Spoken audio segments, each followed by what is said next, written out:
e que cumprimento na pessoa do ministro relator, Alexandre de Moraes, senhor Procurador-Geral da República, doutor Paulo Gonet, senhores advogados, a quem cumprimento, todos, especialmente pelo talento, pela eficiência com que se conduziram, do testemunho, como já foi dado aqui, da excelência dos trabalhos realizados, da urbanidade do trato, como é próprio que há de haver entre juízes, juízas e os advogados. Cumprimento os senhoras e senhores da imprensa, grandemente responsáveis pela garantia da democracia no Brasil e que têm também nos acompanhado para esclarecer ao público o que está acontecendo, aqueles que são interessados.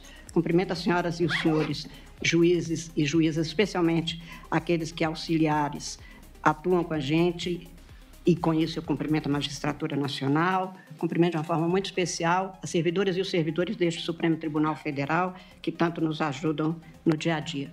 Senhor presidente, essa é a minha primeira manifestação sobre essa ação penal nesta fase de julgamento. E, portanto, eu gostaria, tal como feito pelos ministros que me antecederam, rapidissimamente fazer algumas considerações sobre este ambiente processual, digamos, e as repercussões no Brasil. Neste nosso tribunal, que hoje tem para julgar aproximadamente 20 mil processos, todos os casos submetidos à apreciação desta casa são importantes. São importantes para as partes, são importantes para os juízes. Os efeitos é que são diferentes, enormemente diferentes para a sociedade. Por isso, casos com efeitos mais gravosos para um número maior de pessoas, e o presente caso é um deles, ou o caso mais singelo que seja, que diga respeito a uma única pessoa, exige de cada uma de nós, julgadoras e julgadores, a mesma dedicação, a mesma seriedade, a mesma responsabilidade no julgamento.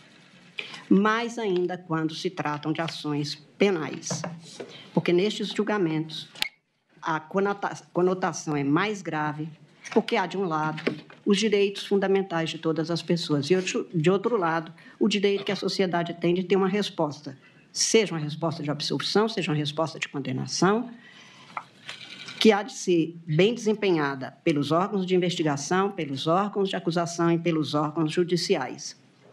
Este Supremo Tribunal Federal teve e continua tendo este compromisso, que é o dever que tem historicamente honrado em seu desempenho de fazer com que todos os julgamentos observem os direitos fundamentais de um lado e os deveres que os órgãos estatais têm com a sociedade de responder que o direito está prevalecendo. Para mim, todo processo penal é especialmente difícil, humanamente difícil. Juridicamente, é uma ação a mais que se apresenta neste processo. Juridicamente, é uma ação penal, na qual atos são denunciados como práticas delituosas, compete ao órgão julgador, a partir da identificação feita pelos órgãos de investigação e pelo órgão de acusação, tratar sobre a responsabilidade dos autores que tenham sido identificados por aquelas práticas. Tudo seguindo o devido processo legal e nos termos do direito vigente. Mas nem por ser tão singela esta equação processual penal, é simples a atuação do julgador. Eu digo isso sobre a minha função e sobre o meu desempenho. Esse é um processo, como há outros, que temos a responsabilidade constitucional de julgar. Processos há que despertam maior ou menor interesse da sociedade, o que não é também nada de novo, seja uma cidade pequena, seja para todo o país. Toda ação penal, especialmente a ação penal, impõe um julgamento justo e aqui não é diferente. O que há de inédito, talvez, nessa ação penal é que nela pulsa o Brasil que me dói. A presente ação penal é quase um encontro do Brasil com seu passado, com seu presente e com seu futuro, mas na área especificamente das políticas públicas dos órgãos de Estado.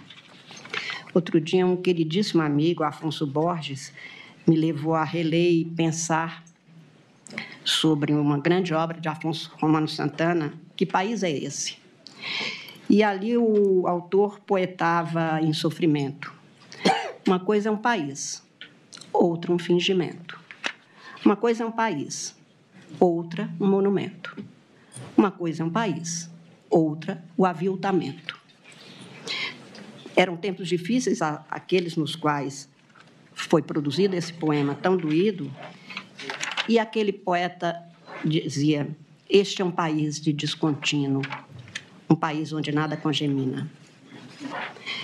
Nessa nossa história, nós, o povo, é que vamos produzindo, ou deixamos acomodados que ela seja produzida por interessados, nem sempre, ou com muita frequência, lamentavelmente, não preocupados em atender os interesses legítimos da sociedade, que, no entanto, hoje são objetivos postos na Constituição da República, numa Constituição democrática.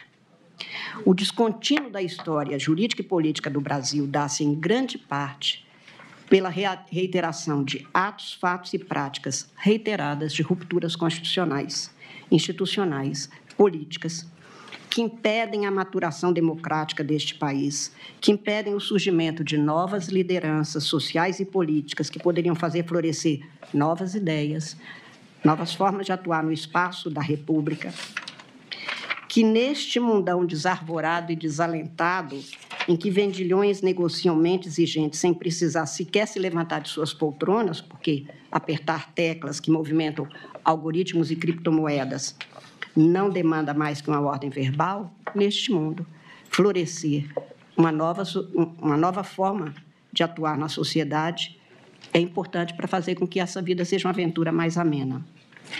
Por isso é que talvez o diferencial mais candente desta ação penal seja, além do ineditismo do tipo penal a ser aplicado, tentativa de abolição do Estado Democrático de Direito e golpe de Estado, a circunstância de estarmos a afirmar que a lei é para ser aplicada igualmente para todos e responsabilidade, incluída a penal, é para ser apurada nos termos da legislação aplicável e o que vier a ser apurado haverá de ser objeto de julgamento, é que leva tanto interesse por esta ação. E como nós, juízes, a reafirmação de que juiz é obrigado a julgar, nada mais. O núcleo da acusação feita nesta ação diz com a tentativa de golpe de Estado e de tentativa de abolição do Estado Democrático de Direito. Os fatos que são descritos desde a denúncia e a referência acusatória à imputação não foram negados na sua essência. Nossa República tem um melancólico histórico de termos poucos repúblicos. E, por isso, a importância de cuidar do presente processo no ano em que comemoramos 40 da redemocratização, do início da redemocratização. Estamos a 25 dias de completar 37 anos de início de vigência da nossa Constituição, de 5 de outubro de 1988, e nessas quase 4 décadas de vigência da Constituição, nós, brasileiras e brasileiros, participamos de 9 eleições gerais para presidente da República, governadores, Congresso Nacional, assembleias legislativas, 10 eleições locais, tudo segundo os princípios e as regras postas na Constituição, garantindo-se a estabilidade institucional e constitucional e política no país, e principalmente garantindo-se as liberdades individuais. Não foram apenas de rosas esse período. Tivemos 2 impeachment de presidentes da República, estudantes foram às ruas, jovens, pleiteando os direitos que a Constituição assegura em sua efetividade jurídica e social, caminhoneiros foram às ruas com reclamos, e nós, juízas e juízes, precisamos, como todas as instituições, de verificar, responder, mas as instituições brasileiras seguiram sem alterar suas funções, sem parar em seus serviços essenciais, permitindo que se afirme, hoje, pelo menos da minha parte, que se houve dor, também houve muita esperança. Apesar dos pesares, apesar dos percalços, dos perrengues, dos momentos de refrega, que não foram poucas.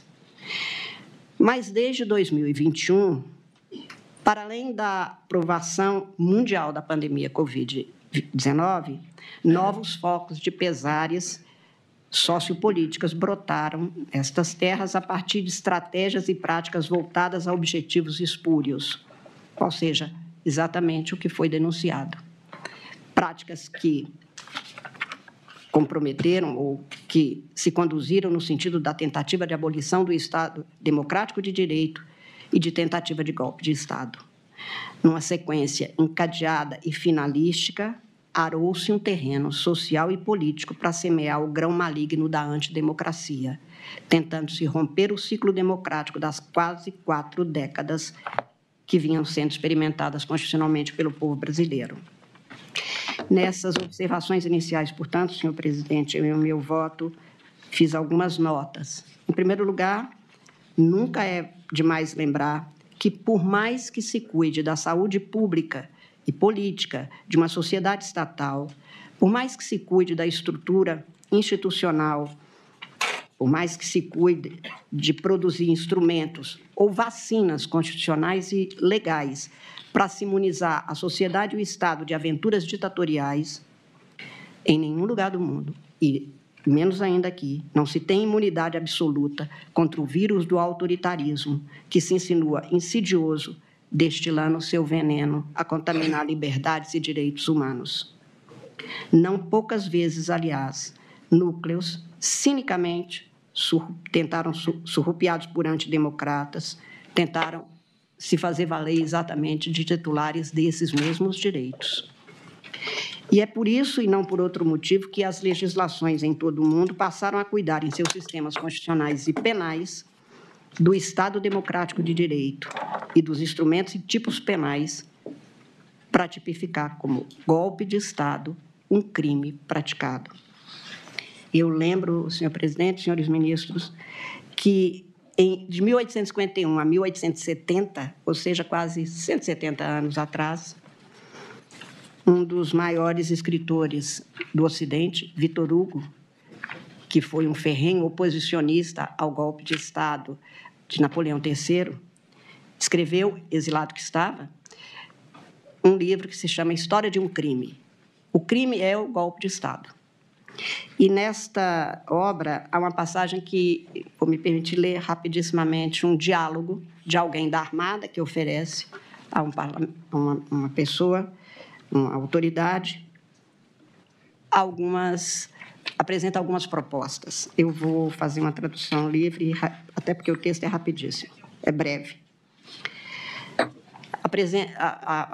A gente apresenta a ele um documento, um decreto, entre aspas, porque está no livro que é, e ele diz, mas isso que você me propõe é um golpe de Estado.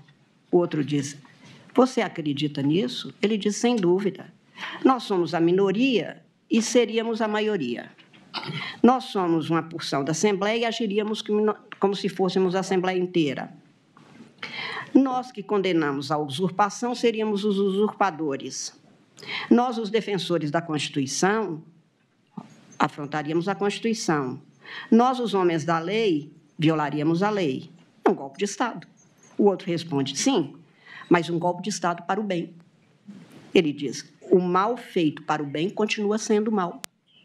Diz, mesmo quando ele tem sucesso, ele diz, principalmente quando ele tem sucesso. Por quê? Porque então ele se torna um exemplo e vai se repetir. O outro ainda redargue, mas a razão de Estado existe. Ele diz, não, o que existe é a lei, é o Estado de Direito. Ministra Carmen, Vossa Excelência concede uma parte. Todos, ministro. Olha que eu sou literal em relação a esse ponto. Todos, desde que rápidos, porque também nós, mulheres, ficamos 2000 anos caladas, nós queremos ter o direito de falar. A senhora sabe. Mas eu concedo, como sempre, está no regimento do Supremo, o debate faz parte dos julgamentos, tenho o maior gosto em ouvir, eu sou da prosa. Ministra Carmen, eu agradeço sua gentileza, e o ministro Gilmar, aqui presente, nosso decano e meu professor, há pouco me perguntou, Flávio, teu voto foi tão curto, e eu disse, Gilmar, é porque eu uso uma técnica que chama banco de horas, eu faço o voto curto para fazer muita parte. Então, nossa, mas vai descontar tudo no meu, não? Não, ainda tenho do Zanin. E eu prometo ser muito breve, porque a alusão... o do ministro Zanin é um bom voto para se cortar bem. Porque aí não vai ter nem a aplicação da Lei Maria da Penha. Apesar de mas com todo gosto. Apesar de todas essas ameaças... A prosa com Vossa Excelência é sempre um gosto, tenha certeza, e eu Eu escrevi 396 páginas, presidente, mas eu não vou ler, eu vou ler um resumo, não se preocupem. Então, eu tenho muito gosto. Ministra, apenas para lhe agradecer a alusão a esse trecho do livro de Vitor Hugo, e essa é a razão do meu à parte, porque no voto eu tratei sobre anistia, e tratei com muita convicção sobre a ótica da dogmática constitucional. E eu apenas acresço, por conta dessa última frase de que um golpe bem-sucedido serve de exemplo, que a senhora acabou de ler, acerca de uma abordagem que está no voto, que eu não fiz alusão, que é consequencialista. E eu uso um exemplo no voto, que eu vou fazer um aditamento, que é a situação dos Estados Unidos. Ontem, anteontem, infelizmente, houve um grave crime político. Um jovem que é de uma posição política aparentemente do lado do atual presidente dos Estados Unidos, mas pouco importa, levou um tiro. E é curioso notar porque há uma ideia segundo a qual anistia, perdão, é igual a paz. E foi feito perdão nos Estados Unidos, e não a paz. Porque, na verdade, o que define a paz que nós sempre devemos buscar não é a existência do esquecimento. Às vezes, a paz se obtém pelo funcionamento adequado das instâncias repressivas do Estado. Então, o Vitor Hugo deve ter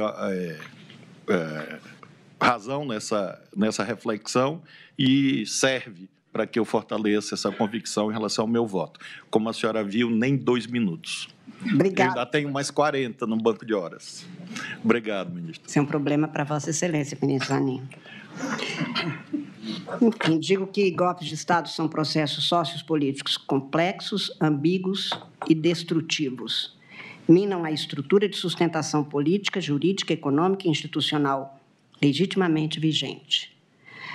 Pode um sistema de direito não ser bom. Não é perfeito nenhum sistema, mas é legítimo.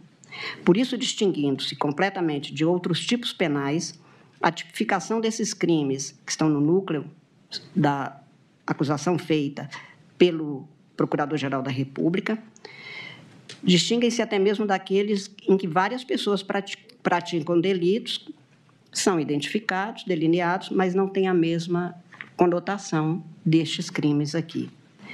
Difícil e imprescindível de se configurar no sistema jurídico, o golpe de Estado precisa ser previsto, como feito na legislação brasileira, muito recente, investigados as práticas e, em caso de conclusão sobre o seu cometimento, a responsabilização de quem os tenha praticado ou tentado nos termos do direito vigente, ou não se terá verdadeiramente Estado democrático de direito.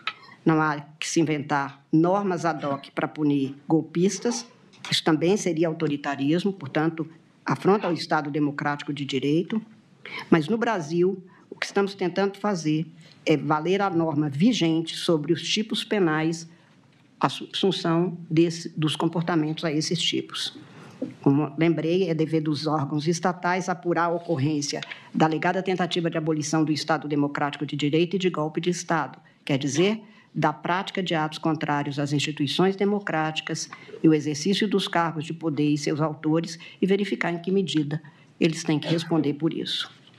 Curiosamente, presidente, nem se pode discutir neste processo a legitimidade da legislação que é apontada pelo Procurador-Geral, porque a Lei 14.197 tem no seu autógrafo, ou seja, a assinatura da proposição legislativa que é sancionada e que, então, transforma aquela proposta em lei, quem assina a Lei 14.197 são 4 dos 8 réus nesta ação. Jair Messias Bolsonaro, Anderson Gustavo Torres, Walter Souza Braga Neto e Augusto Heleno Ribeiro. Eles é que assinam este projeto de lei. Então, não apenas é legítimo, foi feita pelo Congresso e promulgada na forma da Constituição, como ainda não se podia dizer que não se desconhecia que tentar abolir o Estado ou atentar contra os poderes, porque 4 dos 8 são exatamente os autores, os que têm a autoria do autógrafo desta lei.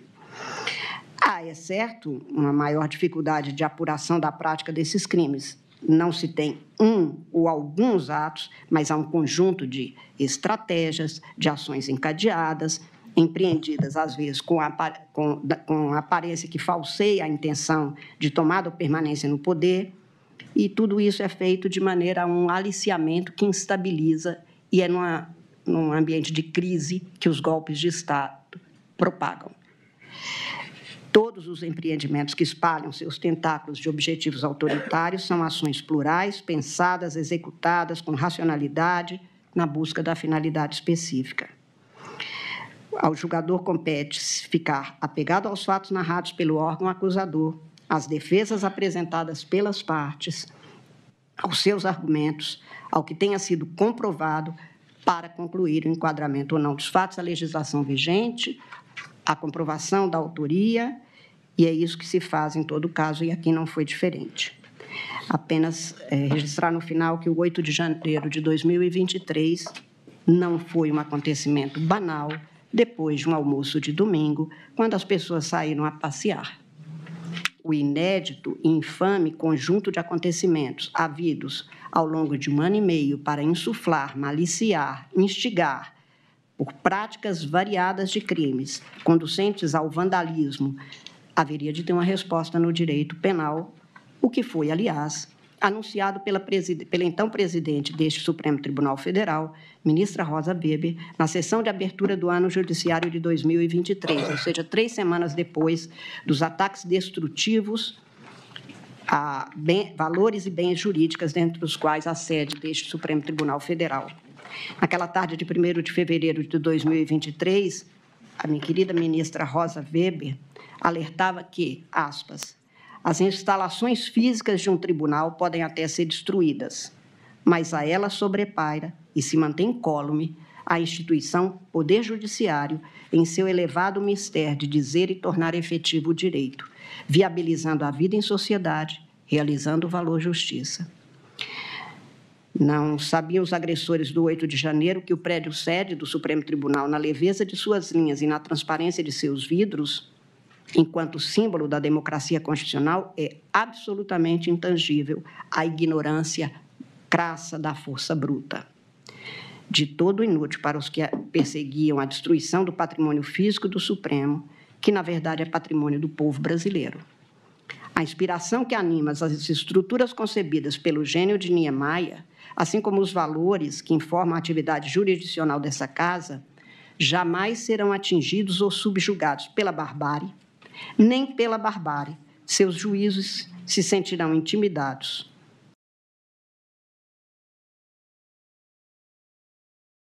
É inútil, pois mesmo que desejassem destruir 1000 vezes este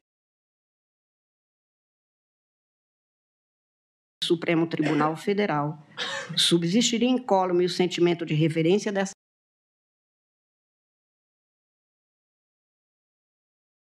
casa pelo Estado democrático de direito, e 1001 vezes reconstruiríamos este prédio, como fizemos agora, sem interromper um só instante o exercício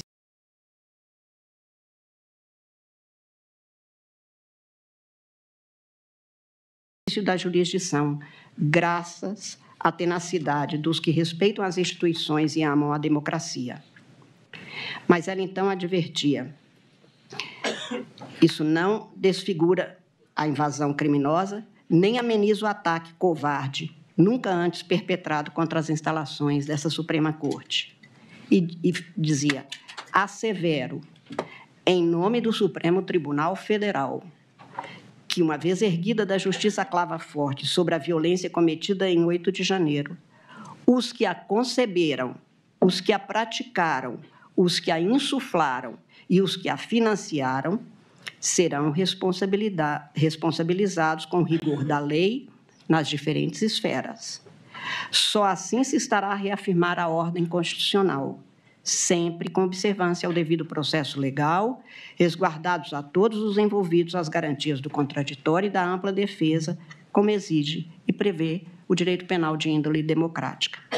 Fecho as aspas para dizer que 2 anos e meio, 2 anos e 8 meses depois daquelas práticas, seguindo os termos da legislação vigente, cumprindo o papel constitucional que nos é incumbido de guardar a Constituição e garantir nos termos do artigo 1º o Estado democrático de direito, essa ação penal tem um momento de julgamento daqueles que, nos termos do órgão acusador, com os argumentos amplamente postos pela defesa dos réus, estão na condição dos que teriam, em alguma parcela diferenciada, concebido, praticado atos, insuflado e cometido as condutas delituosas que culminaram naquelas terríveis práticas. A democracia brasileira não se abalou.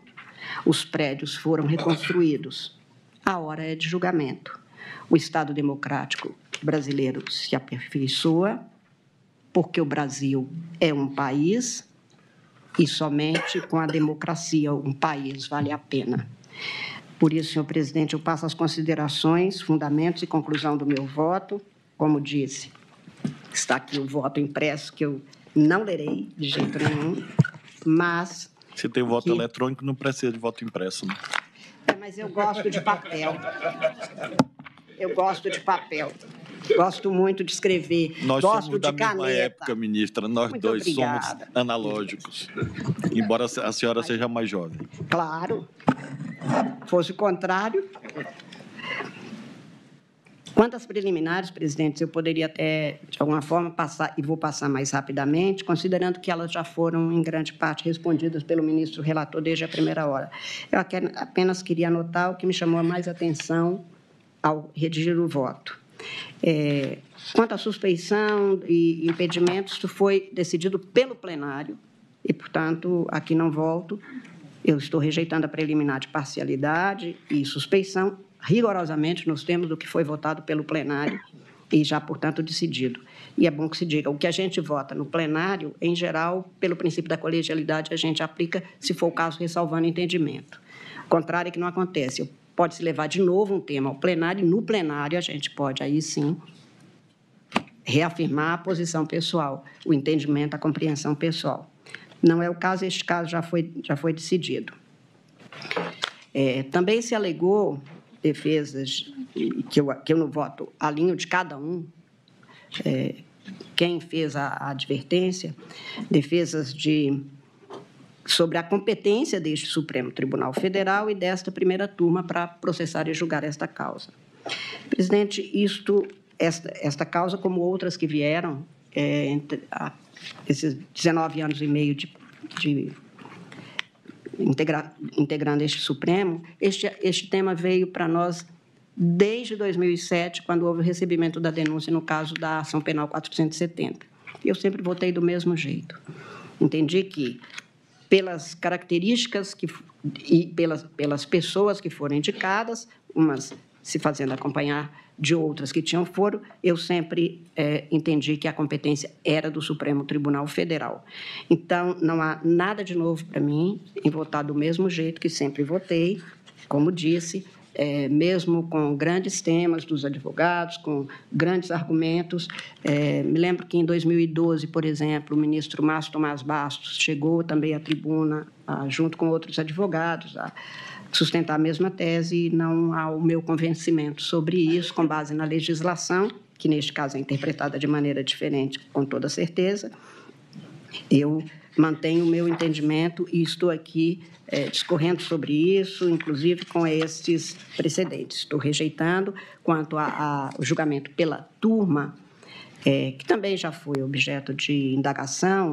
Um dos nobres advogados sustentou até da tribuna, que, ao sustentar da tribuna, dizia que este argumento já está vencido pelos precedentes, mas, de toda sorte, apenas para ficar claro que houve mudanças de regimento, nas mudanças regimentais sempre se asseverou as razões disso, cada um votou de acordo com a sua compreensão, e, por isso mesmo, eu mantenho o que o plenário também já decidiu na matéria e, principalmente, com base nas normas regimentais. Eu acho que seria um casuísmo gravíssimo, e aí quebraria o princípio até da igualdade na aplicação do direito, que alguns fossem julgados não depois da mudança e da fixação das competências que nós já exercemos numerosíssimas vezes, e voltar atrás nessa matéria. Estou rejeitando a preliminar. Quanto isso aqui não foi, a preliminar de cerceamento de defesa, especialmente no que se refere à limitação de tempo para acesso às provas, do que se tem nos autos, e eu estou citando longamente, consta do processo com detalhamento, e isso aqui já foi apresentado na sessão de anteontem pelo ministro relator, a formalização de despachos do ministro relator, assegurando às defesas amplo acesso às provas, aos documentos desde antes da denúncia até a fase desta ação penal, sem nenhuma ofensa, portanto, aqui. Foram apresentados os pedidos formulados, o que se falou aqui de um conjunto, documento que teria sido um acúmulo muito grande. Primeiro que a dimensão destes arquivos, ou dos terabytes, quantos foram, aquilo pode ser desde um vídeo até um conjunto de anotações a compor isso aí. Há algumas coisas que eu fiz questão de deixar assentado no meu voto. Houve acesso aos documentos, uma parte deles foi levado a pedido da defesa, ou de algumas das defesas. Houve, o Ministério Público afirma sempre que foi deferido, tendo sido deferido pelo relator, foi aproveitado apenas o que estava sendo devidamente comprovado e mostrado. Portanto, não houve nenhum gravame, nenhum prejuízo. Nós temos uma muito antiga jurisprudência, no sentido de que, sem nulidade, sem prejuízo comprovado, não se declara nulidade e, portanto, não houve essa comprovação. O ministro relator chegou a apresentar a tabela com tudo que estava disponível, como estava disponível, em que condições estavam disponíveis. Reiterou o deferimento de acesso dos requerimentos da defesa. Todo o material apreendido pela polícia, que as defesas dizem que teria relevância para a instrução, não tem nenhuma comprovação de qual é essa relevância ou essa importância. A necessidade de demonstração do prejuízo, como disse, não foi feita. Enfim, de tudo que se tem apresentado, não consta nem prejuízo a partir de algum momento, ou em algum indeferimento, ou alguma ausência de comprovação. O ministro relator, na sessão mesmo do voto, deixou patente isto, e eu estou, portanto, rejeitando esta preliminar, tanto de cerceamento de defesa, por limitação de tempo de acesso ou de excesso de informações sem organização, que é o documento DAM, e de prazo razoável. E aqui, presidente, eu queria fazer uma referência, que consta também no meu voto, que muito se fala, foi rápido demais esse julgamento. Estamos há 2 anos e 7 meses daquela afirmativa da eminente ministra presidente do Supremo, que seria feito, e tudo foi investido para que algo de tamanha gravidade, que atinge o coração da República, era preciso que se desse a devida preferência, vamos dizer, no caso de julgamento, não de preferência em relação a quem praticou o quê. E por isso os julgamentos estão acontecendo, e por isso o empenho, devo dizer, como todo mundo reconhece, do ministro relator, de dedicação integral a isso, e que em outras ocasiões isso não tinha acontecido. Não dá para comparar um mundo de antes com o mundo de agora. Eu presidi, senhor presidente, uma eleição em 2012 e agora a eleição do ano passado era outra. Os instrumentos, os institutos, a tecnologia, o uso de tudo isso. Em tempos passados, nós tivemos aqui no Supremo 3 ou 4 salas só para ter os originais, os processos eram físicos, só para se terem todos os cadernos de um determinado processo. Foram 3 salas, pelo menos, em que esses processos ficavam. Os prazos tinham que ser, como era físico, consecutivo. Num processo que tivesse 39 réus, o alongamento deste prazo era muito maior mesmo. Então, nós estamos aqui há 2 anos e meio entre a ocorrência dos fatos que culminaram a partir de um movimento que vinha desde antes e que tinha, portanto, esse encadeamento a que me refiro, mas não tinha, antes, o Supremo não dispunha, ninguém dispunha, da tecnologia que se dispõe hoje para fazer com que os prazos possam ser, e a disponibilidade de dados dos institutos, que possa ser feito na forma que é hoje. Portanto, não dá para ficar comparando o alongado de antes, porque nós temos outras possibilidades, e, para isso, a tecnologia, que é sempre muito bem-vinda no sentido de auxiliar na sua condição de instrumento, de uma ferramenta que serve ao ser humano, para que nós tenhamos uma jurisdição que possa botar abaixo isso, que é um dos principais pontos de discussão no judiciário de todo o mundo, que é a morosidade na prestação da jurisdição, muito mais naqueles casos que têm esta conotação. Então, só para dizer que, neste caso, essa alegação foi verificada, foi estudada, desde o primeiro voto nós voltamos a isso, mas, no meu voto, eu estou rejeitando a preliminar, porque não me parece que tenha havido, tanto que a excelência da defesa, e é inegável, recebemos os advogados em audiência, recebi memoriais, como todos os ministros, todos muito bem feitos, todos muito estruturados, até o final mostrando item por item, até sexta-feira da semana passada, ainda recebendo advogados e que estavam cumprindo o seu papel e cumprindo excelentemente o seu papel. Se tivesse havido um cerceamento tão grande, nós não poderíamos ter todo o acervo que a gente tem, inclusive pela atuação tanto da Procuradoria-Geral da República quanto dos advogados. E, por isso, eu estou, como eu disse, rejeitando esta preliminar também. Quanto à alegação de cerceamento de defesa, também isso ficou comprovado por indeferimento de requerimentos de diligências, isso ficou comprovado, aliás, também é farta a jurisprudência deste Supremo Tribunal Federal, no sentido de que o juiz verifica a pertinência dos pedidos e a necessidade de todas as provas, a não ser que se demonstre que realmente haveria algo que não foi examinado. Aqui não se tem. Sempre foi, em todos os casos, examinado todos os requerimentos, providências relacionadas, inclusive, a empresas, como foi mencionado aqui, de uma plataforma, por exemplo.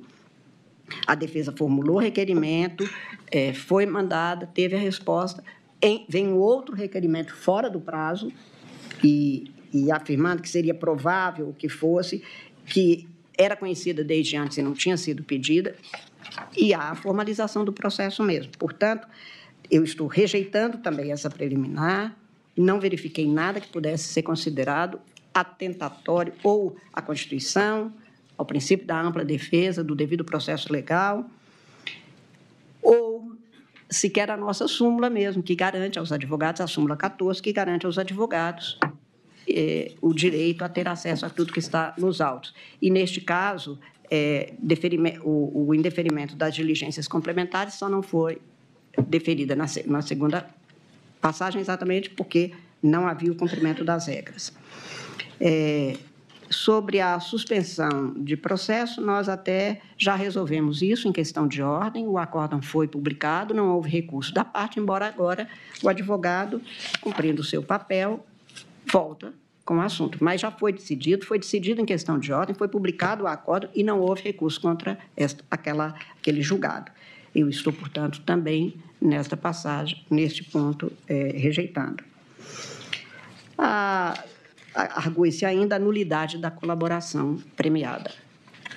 Eu também estou rejeitando, presidente, e aqui, depois de examinar, não apenas naquele primeiro momento de recebimento de denúncia, em que ficou resguardado o direito de que voltaríamos a todo acesso, mas o nobre advogado, ou os nobres advogados do colaborador, foram definitivos, porque o dado principal do que se alegou foi que não teria havido voluntariedade.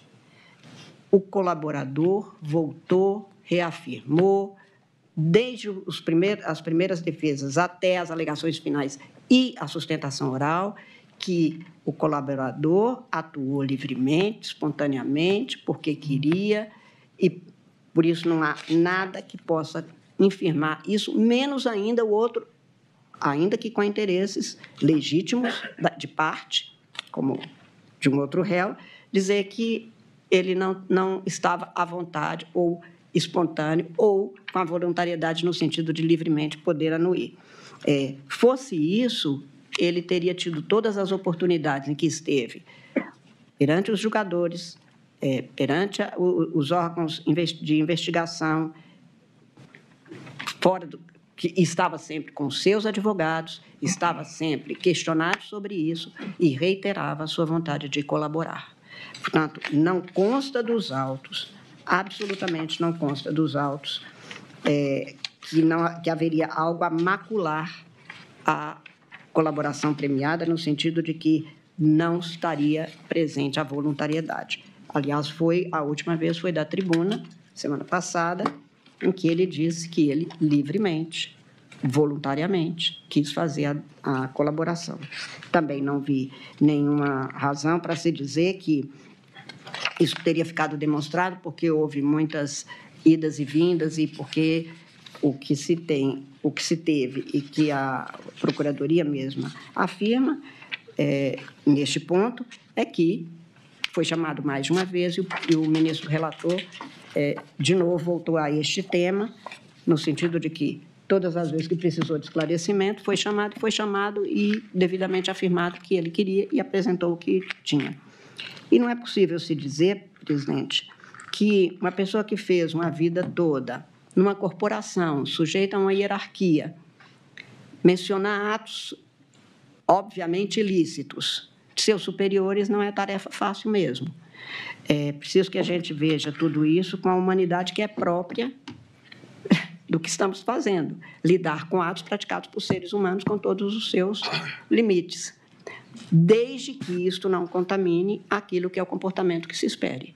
E não vi aqui nenhum comportamento que não fosse demonstrativo de que o colaborador, espontaneamente, voluntariamente, atuou, e o que ele disse e do que ele disse, que é apenas um meio de prova, e do que ele disse, retiraram umas tantas e quantas linhas de investigação e depois alicerces da acusação perfeitamente coerentes com o que a legislação prevê. Portanto, estou rejeitando esta preliminar.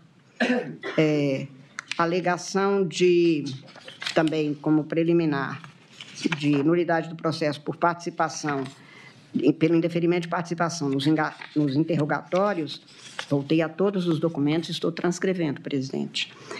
Acho que muito diferente do alegado, pelas defesas, o ministro deferiu a participação nas audiências de instrução na forma pedida, como ouvinte, estava expresso, pelo menos como ouvinte, e foi deferido desse jeito. Então, não há muito o que se dizer. E a alegada também, estou rejeitando a preliminar, que não teria havido a gravação na acariação. Também o ministro relator mostrou as razões pelas quais a possibilidade, ou a plausibilidade, mais do que isso, de vazamento, poderia contrariar até a nossa súmula mesmo, porque poderiam prejudicar outras diligências de outros processos, ou até o comprometimento, e por isso mesmo é que o indeferimento foi motivado com suficiência. Alegou-se também violação ao sistema acusatório e ao direito ao silêncio. O sistema acusatório nós já até examinamos também em outras ocasiões e já refutamos.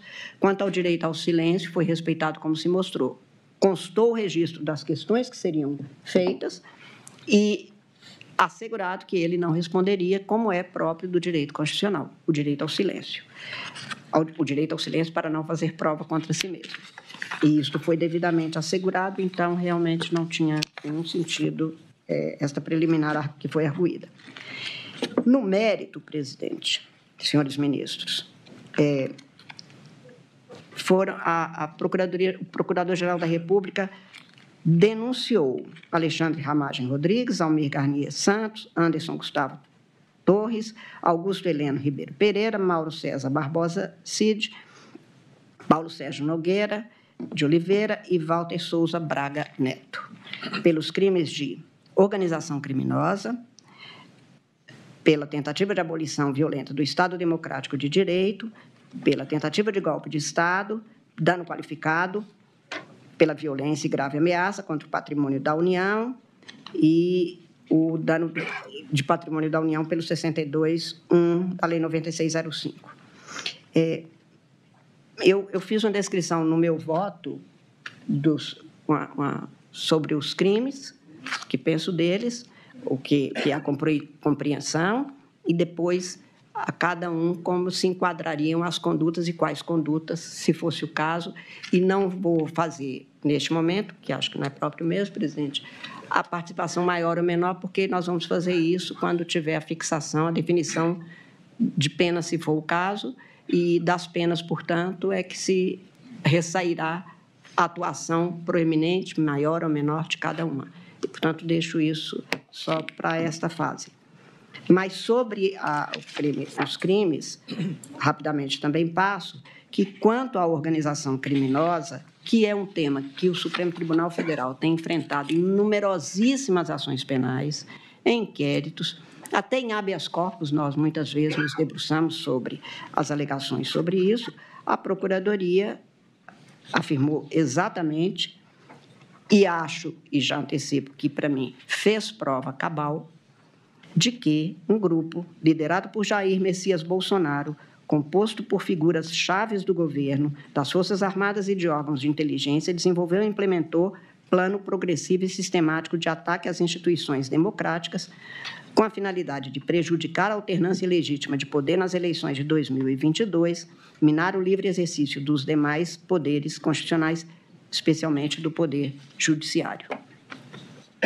Para mim, todo o estudo feito me leva aqui a concluir que há prova nos autos do desenvolvimento de uma empreitada criminosa dos réus que, como foi apurado, se utilizaram de um modus operandi da denominada milícia digital para propagação de ataques ao judiciário, de uma forma muito especial ao sistema eleitoral, às urnas eletrônicas, e a urna tem um peso enorme quando se fala sobre urna.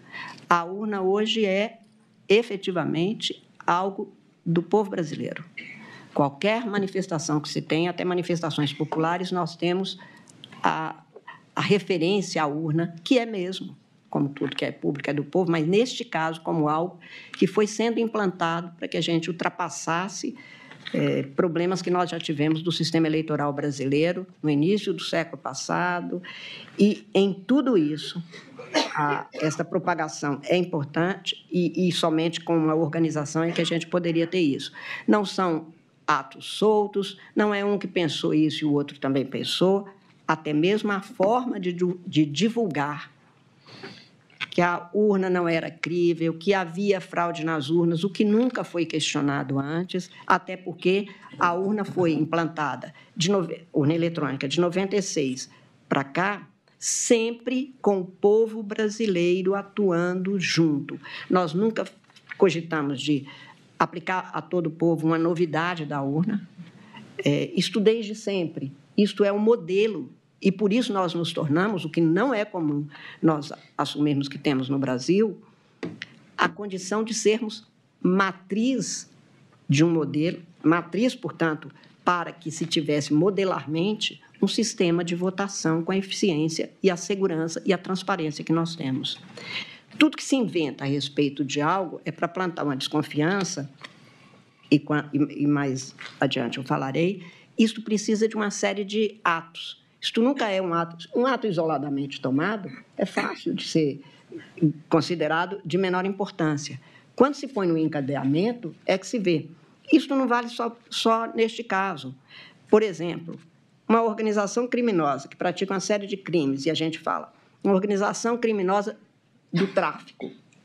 Mas quando o traficante faz um sequestro e ali se tem uma pessoa que leva a comida para o sequestrado. Nós colocamos essas pessoas todas porque elas atuam de forma indireta ou direta, mas de forma mediata ou imediata, e isso é feito desse jeito. Isso é a ideia de organizar, isso é o conceito de uma organização criminosa. No caso de organização criminosa que buscava o poder, que queria atingir e sequestrar a alma da República, impedindo a validade do processo eleitoral, isso é muito mais grave e muito mais espalhado na sociedade.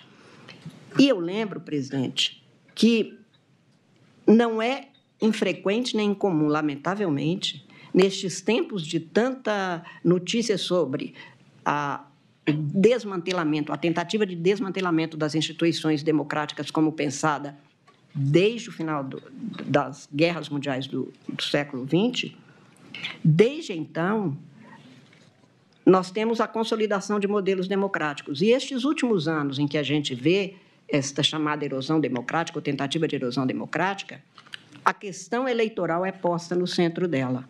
A questão da validade da representação é posta no centro dela. No caso brasileiro, como nós temos um ramo do Poder Judiciário, que é a Justiça Eleitoral, que tem as mesmas tradições, o mesmo aparato e o mesmo rigor que são próprios do Poder Judiciário, claro que isso é muito mais difícil. O que representa hoje para o povo brasileiro a Justiça Eleitoral? A urna, na qual o eleitor encontra só com ele mesmo naquela hora, tem um encontro marcado com a sua cidadania, com a sua condição cívica e deposita seu voto. Desmoralizar esta urna não é um processo fácil, porque é uma crença, uma confiança que o povo tem nisso que ele vê acontecer. E quando eu digo que nós não fazemos nada na Justiça Eleitoral, que não seja transparente e seguro, e damos notícia para o povo, qualquer inovação que é feita na urna, a gente começa fazendo paulatinamente. Então, agora a gente testa uma situação numa eleição suplementar sobre um dispositivo que se tenha para melhorar o som da urna para as pessoas que têm uma deficiência auditiva. Para ver se funciona, primeiro a gente fala com aquela comunidade, testa nessas eleições que tem um número menor. Isto vai se alargando para que a gente tenha a legitimação permanente e o conhecimento do cidadão e da cidadã sobre o que está se passando. Portanto, a tentativa de desmoralizar o processo eleitoral é isto, uma tentativa que veio marcada de combalir mais e mais o Poder Judiciário, veio marcado, como foi mostrado aqui, com uma série de comportamentos delituosos que foram se somando, que foram se encadeando, se concatenando, e se diz, mas nem todo mundo sabia de tudo, mas nenhuma organização, todo mundo sabe de tudo. Aliás, se todo mundo souber de tudo, talvez ela nem dê certo, não sei, sou especialista nisso. Mas é preciso que a gente saiba que isso já foi tratado aqui neste Supremo Tribunal Federal em julgamentos em que o meu queridíssimo decano, democrata, republicano, exemplarmente democrata, ministro Celso de Mello, afirmava exatamente a necessidade de a gente considerar as condições, as especificidades do que é, num determinado momento, não havia ainda essa lei, ele falava da quadrilha ou bando, mas explicando como que as pessoas se unem com o objetivo, aliciando outras ou fazendo uso de outras. Golpe de Estado, muito mais é isso. Portanto, pois não. Permite? Sempre. Um rápido à parte. Na verdade, não vai ser tão rápido quanto o do ministro Flávio Dino, mas será o único. Não se preocupe, tenho muito gosto em ouvi-lo sempre. Obrigado, ministra Carmen. Ouço todos. E aproveitando a questão da organização criminosa, e cumprimento o nosso presidente, ministro Cristiano Zanin, cumprimento o ministro Carmen, ministro Fux, ministro Flávio Dino, procurador-geral da República e os advogados aqui presentes. Ministra Carmen, essa questão da organização criminosa que Vossa Excelência tão bem ressaltou, e cujo entendimento já vem desde o julgamento do Mensalão, era outro tipo penal, mas a organização criminosa nada mais é do que... É o precedente. Uma sofisticação do que existia na legislação. E, ministra Carmen, é muito importante nós deixarmos muito claro, e principalmente, os autos isso já está muito claro, mas principalmente para a sociedade, é que, como eu disse no primeiro julgamento, lá em 2023, que não foi um domingo no parque, como Vossa Excelência agora fala novamente. O ministro Gilmar, que gosta. O ministro Gilmar, nosso decano, cumprimento Vossa Excelência também, que repete sempre isso, não foi um domingo no parque, não foi um passeio na Disney, foi uma tentativa de golpe de Estado, não foi combustão espontânea, não foram baderneiros descoordenados, que, ao som do flautista, todos fizeram fila e destruíram a sede dos três poderes. Foi uma organização criminosa. Uma organização criminosa e, obviamente, se nós pegarmos, ministro Flávio, um fato isolado, a reunião dos kids pretos, que, na verdade, foi num salão de festas fechado. Mas a reunião dos kids pretos, eles não podem se reunir? A questão é o desencadeamento de tudo. É por isso que, desde a utilização dos órgãos públicos, que eu demonstrei no meu item 1, e houve toda, e Vossa Excelência agora bem colocou, houve toda uma organização e uma utilização de GSI, ABIN, Ministério da Justiça, com a utilização da PF e da PRF, obviamente, de parte dessas pessoas, Ministério da Defesa, a questão das urnas. Diga, ministro, e eu tenho certeza que Vossa Excelência também, que nós não estamos aqui julgando instituições. Exatamente. Nenhuma. Até porque, em qualquer local que haja presença humana, pode haver um ou outro desvio. Não estamos, até porque, neste caso, o Ministério da Justiça foi o primeiro ministério criado no Estado brasileiro e é de uma enorme importância, e o fato de alguém lá, no uso desta função, que já foi ocupada por Vossa Excelência, pelo ministro Flávio Dino, não se andarem bem como se exige, não significa que o Ministério da Justiça ele pode ser considerado até vítima, como o Brasil já foi, como a Petrobras já foi. Não pode ser considerado de jeito nenhum, como se nós estivéssemos falando. Vale o mesmo para as Forças Armadas, vale o mesmo para a Polícia Federal, para a Polícia Rodoviária Federal.